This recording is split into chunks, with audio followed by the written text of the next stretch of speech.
আসসালামু আলাইকুম। প্রথমেই আমি বলতে চাই, আজকে আমাকে এখানে সুযোগ দেওয়ার জন্য এই সবাই যারা আয়োজন করেছেন তাদের প্রতি আমার অন্তরের অন্তঃস্থল থেকে কৃতজ্ঞতা জানাচ্ছি। আর বিশেষ করে যেহেতু বেসরকারি বিশ্ববিদ্যালয়ের ছাত্রছাত্রীদের যে অবদান, এই অবদান আমি মনে করি বিগত 24শে জুলাই যে আন্দোলন, এই আন্দোলনের একমাত্র সফল জুলাই আগস্ট বিপ্লবের যে বিজয়ের অবতারণা করেছে, আমি মনে করি বেসরকারি বিশ্ববিদ্যালয়ের ছাত্রছাত্রীদের অবদান, শিক্ষক শিক্ষিকাদের অবদান। কারণ যখন পাবলিক বিশ্ববিদ্যালয় এবং সরকারি স্কুল কলেজ সমস্ত কিছু হোস্টেল সহ সমস্ত কিছু বন্ধ করে দিল, তখন এই সময়ে সকল পর্যায়ের বিশ্ববিদ্যালয়ের বেসরকারি বিশ্ববিদ্যালয়ের ছাত্রছাত্রীরা যদি মাঠে না নামত, এই আন্দোলন কোনোদিনই সফল হতো না। আর আমরা এইভাবে স্বাধীনভাবে কথা বলার সুযোগ পেতাম না। তার পাশাপাশি যেহেতু শহীদদের স্মরণে কিছু বলতে হবে, আমি আমার যে ছেলে শহীদ মাহফুজুর রহমান মুগ্ধ শহীদ হয়েছিল, তার কিছু বিবরণ আমি আপনাদের সামনে তুলে ধরতে চাই। আপনারা জানেন, সে পানি করে পানি বিস্কুট বিতরণ করতে করতে এক পর্যায়ে শহীদ হয়। আসলে তার সূচনা ছিল কি? পানি বিস্কুট বিতরণ করতে করতে শেষ পর্যায়ে পানি বিস্কুট বিতরণ করছে। প্রথমে সে যে আন্দোলনে হতাহতের কথা শুনে সে উত্তরার আজমপুর এলাকায় সে ছুটে যায় তার বন্ধু বান্ধবদেরকে নিয়ে, এবং সেখানে যারা বিশেষ করে আহত হয়েছিল তাদেরকে প্রাথমিকভাবে চিকিৎসা সেবা দেয়, হাসপাতালে নিয়ে যায়।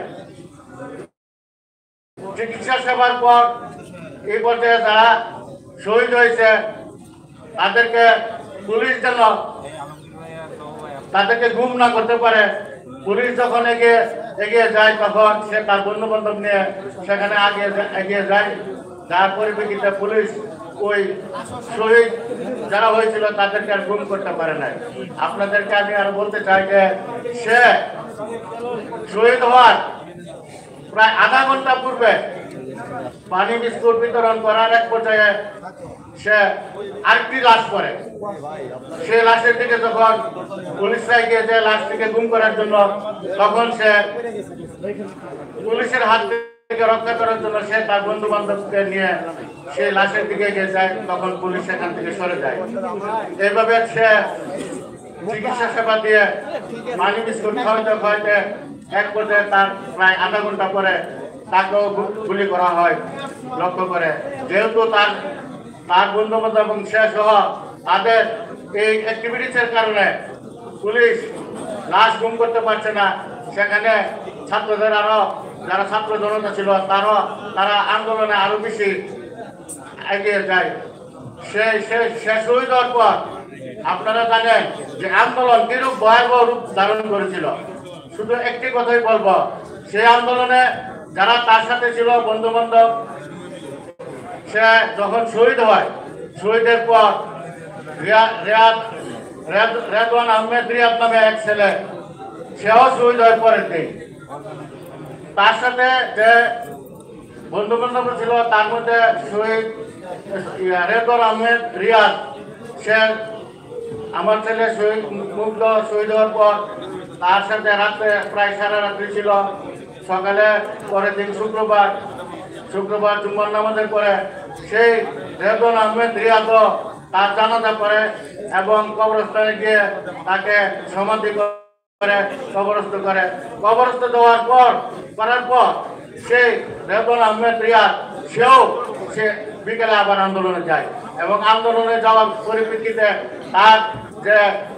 তার সাথে যে শহীদ হয়েছে এবং তার সাথে যে আন্দোলনকারী তাদেরকে নিয়ে এইভাবে দাবিয়ে পড়েছিল যে আন্দোলন রোধ করা এই পেটোয়া বাহিনীর বিশেষ করে জঘন্য, কি বলবো, জঘন্য শেখ হাসিনার